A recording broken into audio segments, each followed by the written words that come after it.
This is the briefing for Friday, October 10th.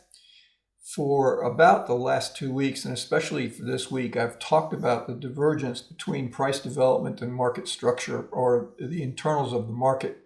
And I've shown various charts on how the internals are not confirming the rally, but that we had to respect the rally because that's the way price was going, but with caution because there was potential for some type of a correction or some type of a turn down based on the fact that the internals were declining. Probably the most significant chart that I showed, and I'm repeating myself over the last couple of days especially, is the fact that this is total volume on the NYSE, this is total volume on the NASDAQ.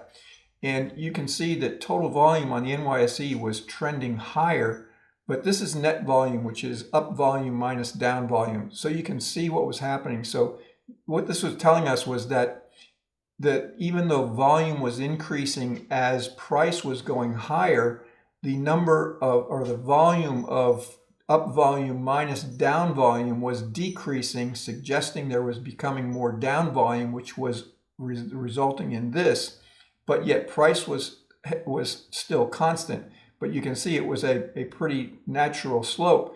The same thing, but more exacerbated in the NASDAQ. You can see how NASDAQ volume was increasing, but net volume was decreasing. And you can see here that if I had moved this trend line, that it would be a really just a steep decline, other than what happened over the last couple days before we got to today's trading.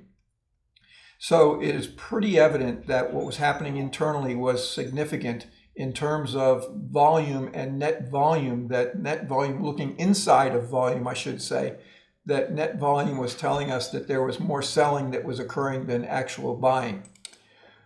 Along with that, I showed these charts. This is the percentage of stocks above the 50-day moving average in the S&P 500 and the percentage of stocks above the 200-day moving average. I have not moved these trend lines from when I did these recordings earlier this week. So you can see what was happening. Even as price was trending higher, the percentage of stocks above the 50-day moving average was declining.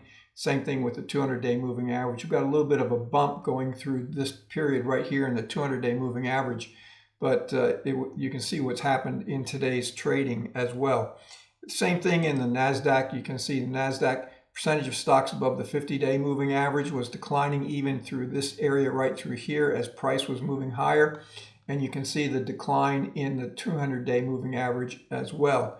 And then finally in the Russell was more severe to the downside. Percentage of stocks to the above the 50-day moving average was declining pretty significantly, and above the 200-day moving average was a nice decline as well. So those, along with market breadth, those internal factors really gave us a pretty good indication that the market from an internal perspective was weak, and it would not take much to turn it back to the downside.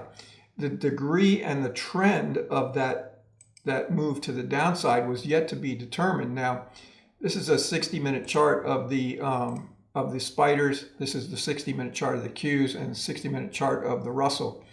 So you can see the rotational pattern that the spiders were in, and of course then in today's trading we got this move to the downside after we got the news concerning China and rare earth metals. So we broke through all of these support levels. Same thing with the Qs and the same thing with the Russell. So now what I have to do is go to the longer term chart or daily chart to see what is the next level of potential support.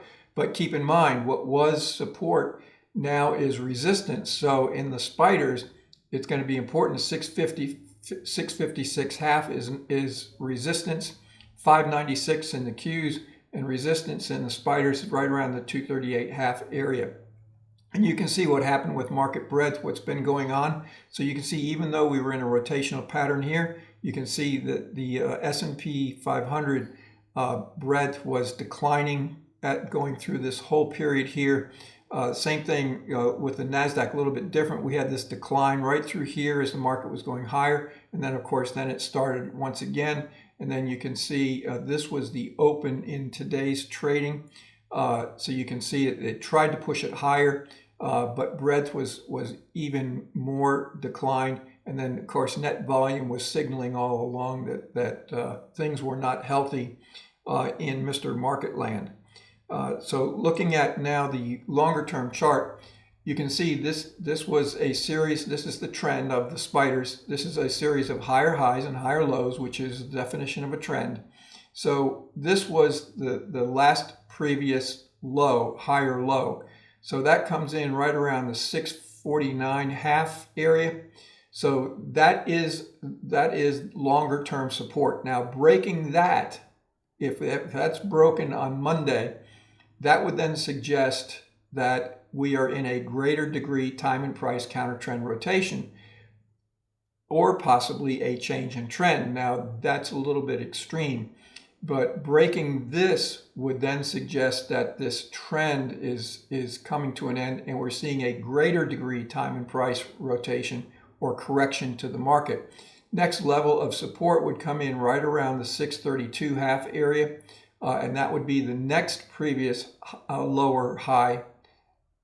Higher low. And then below that is going to be about 620. You can see volume increasing pretty dramatically today in the spiders. This is a little bit better picture of market breadth in the NYSE. This is NYSE breadth, not S&P 500 breadth.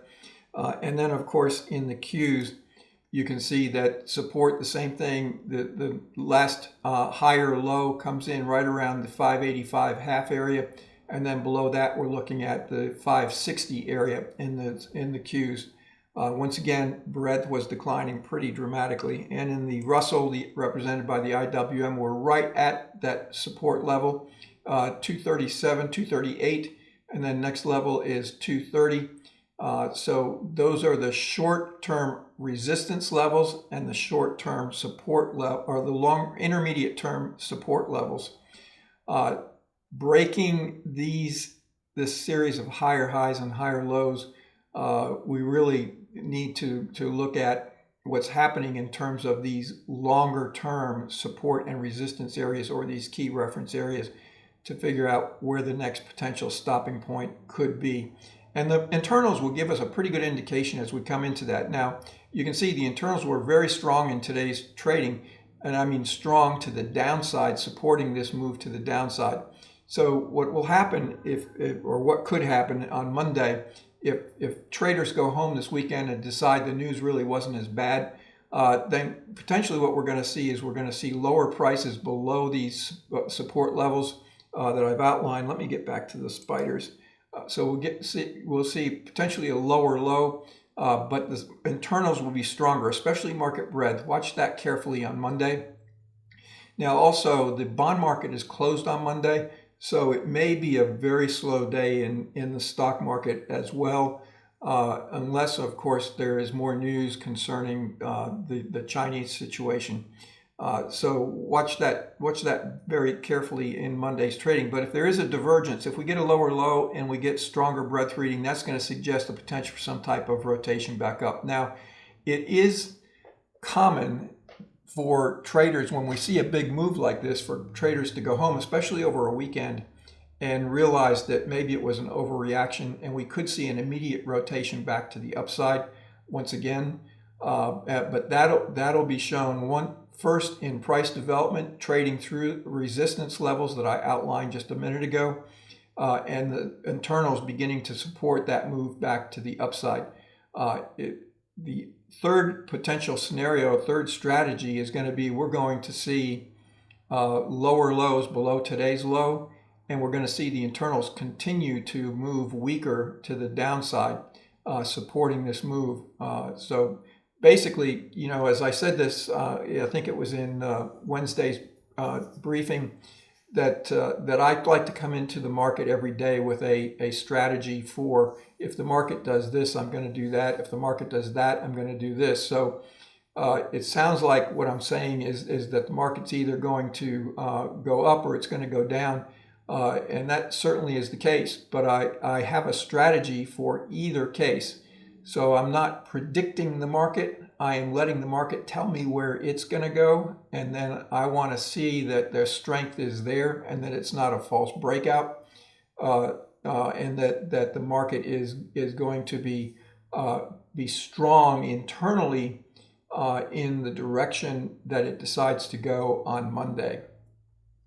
In terms of overbought and oversold, we of course had to reach a point of being extremely oversold in today's trading. This is the NASDAQ. I don't think I've ever seen it at this much of an oversold condition.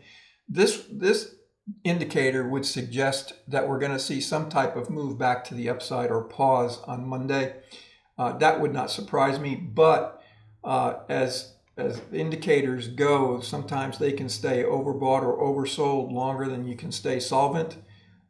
So this is just a bit of information for us to keep in mind. It is not information that you want to make a trade off of and start buying the market first thing Monday. You want to see the market move above resistance levels, and I want to see these resistance levels I've talked about, and I want to see the internals tell me that that certainly buyers are coming in and more stocks are beginning to move back to the upside once again. In light of that, if that doesn't happen, then we get a lower low and we get a divergence in the market. Then we're going to see a rotation back up. We're going to watch these resistance levels. And finally, the third scenario is we get a continuation of this move to the downside and a thrust lower, and the internals should confirm that by continuing to weaken. Now you can see 349 shares in the S&P 500 were negative today. That still gives us a little bit of room for more negative stocks on Monday. 3,100 shares negative in the NASDAQ. That's pretty extreme. 1,600 in the Russell as well. That's pretty extreme as well. So just be careful on Monday and expect the potential for a continuation of a rotation back to the upside, because I think this might be a little bit overdone in today's trading. So it's going to be very interesting. I will pick this back up again on Monday for subscribers, but this does appear, based on the news event, that we're going to potentially see some type of rotation back up on Monday. How that develops is going to be very important. Once again, there still is a probability that we could see a continuation of this flushing out, and because the internals certainly signaled this coming up to this day. We didn't know that today it was going to happen, but it is October, and we do get large moves in October. Have a great weekend, and I'll pick this back up on Monday.